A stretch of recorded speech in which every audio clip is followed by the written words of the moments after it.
Nama aku Surti. Aku adalah pelajar semester 3 di salah sebuah universiti yang terletak di Sabah.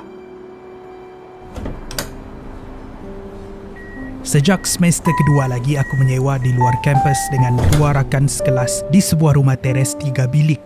Tapi masuk semester ketiga, diorang dah nak berhenti belajar. Kenapa? Sebab dua-dua nak kahwin. Itu pilihan diorang, aku pun tumpang bahagia. Jadi dengan pemergian mereka berdua ni, aku perlu cari rumah sewa yang baru. Sebab aku mana mampu nak bayar rumah seorang diri. Ada juga beberapa minggu aku kusut memikirkan rumah sewa yang baru sehinggalah aku dihubungi oleh seorang pelajar yang bernama Bella. Kata Bella, seorang rakan rumahnya tidak lagi menyewa di situ, jadi ada bilik yang kosong untuk aku masuk. Aku tak kenal sangat Bella ni. Cukup sekadar tahu dia ni pelajar di universiti yang sama. Aku masa tu tak ada pilihan lain, jadi aku pun terima.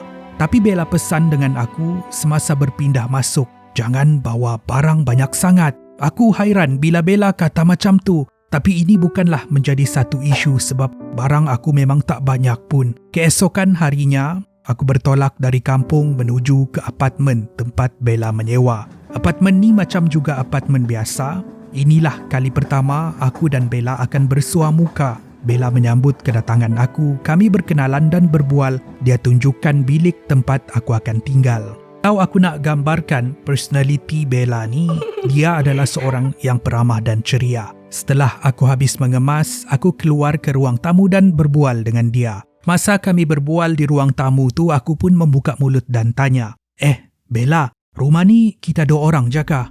Bella kata, tidak.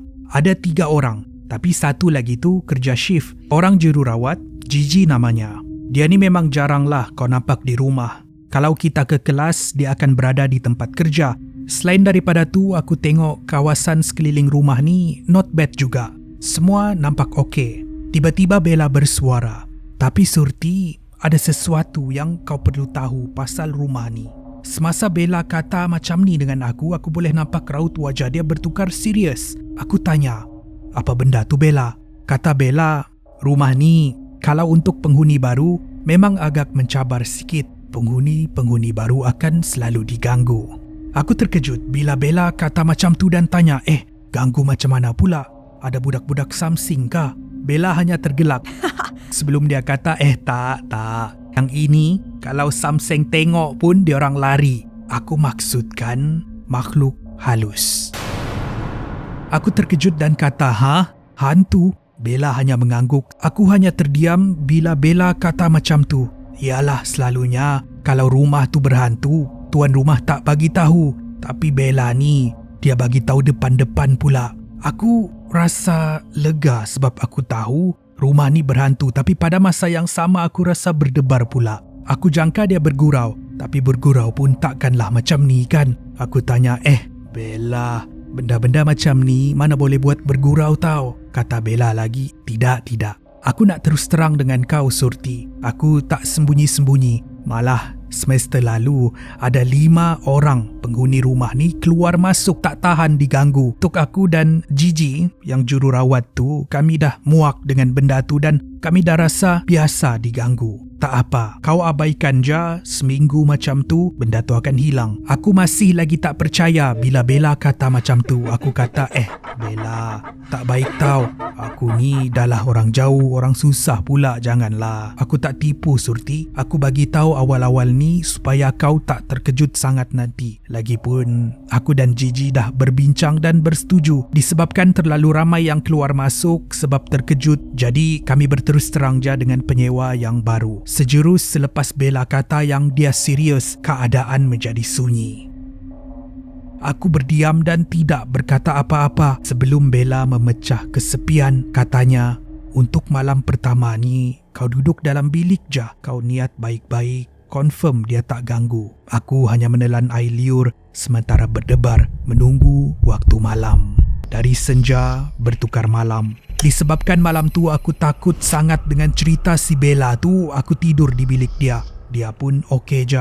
Malam tu tak ada apa-apa yang jadi. Tapi kejadian misteri berlaku keesokan paginya. Kami berdua bersiap untuk menghadiri kelas pertama. Biasalah perempuan ni kalau bersiap tu perlu make up lah, berfashion lah, beritulah, berini. Jadi ambil masa sikit di bilik masing-masing. Masa tu aku berada di depan meja make up di bilik aku sendiri. Tidak semena-mena. Pandangan sisi di pantulan cermin aku perasan seperti ada satu susuk hitam yang berdiri di sudut bilik sedang memerhati aku.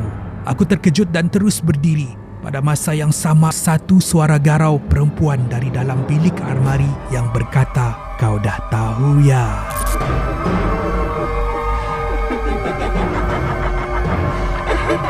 Aku punyalah terkejut. Aku ambil beg, makeup pun separuh jadi muka. Aku keluar dari bilik. Sejurus selepas aku melangkah keluar, Bella yang duduk di ruang tamu hanya melihat aku tersengih-sengih. Kata Bella, kan aku dah kata. Wajah aku masa tu pucat. Aku kata, sudahlah, makeup aku separuh je. Orang nak bercantik pun tak senang. Bella hanya tergelak mendengar aku membebel. Dengan makeup separuh muka, aku dan Bella bersama-sama ke universiti. Bella kata, kalau aku nak cari rumah sewa yang lain dia okey je. Yang penting bagi tahu, jangan macam penyewa-penyewa sebelum ni keluar macam tu je. Aku mengangguk faham. Tapi sebenarnya aku tak mampu nak cari rumah sewa lain. Rumah sewa ni dah okey dah, dekat dengan universiti dan jauh lagi murah daripada tempat lain. Yalah, mahu tak murah kalau rumah berhantu kan. Aduh, nasib. Dipendekkan cerita, malam kedua berada di situ. Waktu tu tibalah masa aku berseorangan di rumah. Bella balik lewat. Jam menunjukkan pukul 8 malam. Aku waktu tu berada di bilik berseorangan, tengah scroll YouTube. Aku syok, aku scroll telefon bimbit, tiba-tiba almari pakaian terbuka. Dalam almari pula banyak baju-baju aku yang tergantung. Salah satu daripada baju-baju ini ialah sehelai baju berwarna jingga yang berada di tengah-tengah. Ia bergoyang ke kanan, ke kiri, ke kanan, ke kiri. Ibarat baju tu ditiup angin. Tapi pelik, bila baju-baju yang lain tidak bergerak walau seinci pun. Aku berhenti bermain telefon dan pandangan tertumpu kepada baju tu. Kata aku dalam hati, kalau baju ni terbang keluar dari almari, malam ni juga aku cari rumah baru. Keadaan sunyi, hanya kedengaran bunyi kipas. Tiba-tiba, kesunyian ini dipecahkan dengan suara seorang wanita yang berkata, "Cantik baju." Weh Najol, lantas aku melompat dari katil dan keluar dari bilik. Kebetulan waktu tu Bella baru sampai. Dia melangkah masuk ke dalam rumah. Dia melihat gelagat aku dan berkata, "Dia datang lagi kah?" Aku waktu tu yang tengah ketakutan hanya mengangguk. Malam kedua tu, sekali lagi aku tidur di bilik Bella. Malam tu, Bella ceritakan kisah sebenarnya tentang rumah tu dan kenapa ada gangguan di situ. Menurut Bella, puluhan tahun dulu rumah ini pernah dihuni oleh seorang pelajar yang bernama Kelly. Kisah Kelly ini agak menyedihkan bila dia sering dibuli dan dipulaukan oleh rakan-rakannya yang lain. Dia dilayan seperti orang gaji dan Kelly ini juga sering menjadi mangsa rakannya untuk menyiapkan tugasan mereka. Ada satu hari tu, Kelly tertekan sangat, bukan sahaja selalu dibuli di universiti, tetapi ibu dan ayah dia sering bergaduh dan mahu bercerai. Kelly tertekan dengan situasinya dan menggantung diri di salah sebuah bilik. Bilik mana? Aku rasa kau dah boleh tahu.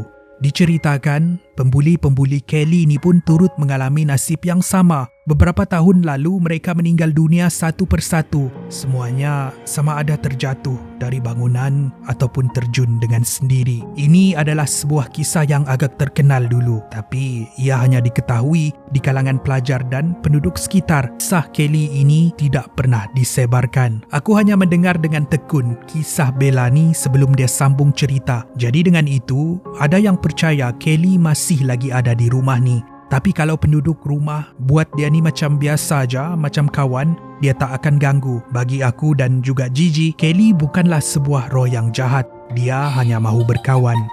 Selepas aku mendengar kisah daripada Bella ni, barulah aku faham apa yang terjadi di rumah tu. Keesokan harinya aku memutuskan untuk mencari rumah yang baru. Mahal pun mahal lah, aku tak kisah. Sebab siapa nak berkawan dengan hantu kan? Belum sampai gitu lagi tahap keberanian aku. Bila aku kata aku nak pindah, Bella okey je. Malah dia yang bantu aku carikan rumah yang lain. Hinggalah aku berpindah ke sebuah bilik sewa yang agak mahal sedikit. Tapi bagi aku biarlah mahal asalkan tak ada hantu. Sebelum aku berlalu pergi, aku ucapkan terima kasih kepada Bella sebab dia berterus terang dengan aku dan bantu aku. Saat aku berpisah, aku dan Bella berpelukan. Terdetik di dalam fikiran untuk bertanya kepada Bella kenapa diorang tidak berpindah. Kata Bella, ada satu benda lagi yang aku tak ceritakan dengan kau Surti pasal Kelly. Kelly benci orang tinggalkan dia. Aku dan Gigi tak sanggup untuk diganggu oleh Kelly. Itulah kami tidak berpindah keluar dari situ dan tinggalkan dia. Macam yang kau nak buat sekarang. Selamat berjaya di rumah baru. Bella melepaskan pelukan aku dan melihat aku dengan pandangan yang jahat sambil terukir senyuman di wajahnya sebelum dia berlalu pergi meninggalkan aku yang terkejut, pucat dan takut.